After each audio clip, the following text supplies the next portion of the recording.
লীগ আমলেও আমাদের উপরে এইরকম নির্যাতন হয় নাই। দেখেন আপনারা আজকে যে হামলাটি হয়েছে, সবচেয়ে গুরুত্বপূর্ণ যে বিষয়টি সেটি হচ্ছে এই হামলাটি হয়েছে সেনাবাহিনী এবং পুলিশের নেতৃত্বে গণ অধিকার পরিষদের পার্টি অফিসের সামনে। এটি কিন্তু জাতীয় পার্টির পার্টি অফিসের সামনে হয় নাই। সেই পুলিশ এবং সেনাবাহিনী আমাদের যে সংবাদ সম্মেলন ছিল, সেই সংবাদ সম্মেলনে কিন্তু সেই হামলাটি করেছে। আমাদের ডাকসুর ভিপি এবং গণ অধিকার পরিষদের সভাপতি জনাব নুরুল হক নূর, ওনার কানের ফ্র্যাকচার হয়েছে, মাথায় আঘাত পেয়েছেন এবং এখানে আপনারা যারা সাংবাদিকরা আছেন স্পষ্টতই দেখেছেন এখানে কি ঘটনা ঘটেছে। আমরা আজকে বলতে চাই,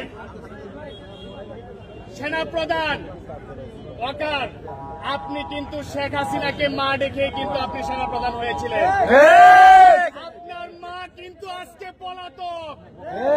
আপনি এই জুলাই গণ অভ্যুত্থানের সামনে নেতৃত্ব দিয়েছে গণ অধিকার পরিষদ। সেই গণ অধিকার পরিষদের উপর আপনার বাহিনী লেলিয়ে দিয়ে যে হামলা করিয়েছেন, এর জবাব কিন্তু আমরা নেব। আমরা কিন্তু সেনাবাহিনীকেও ছাড় দিব না।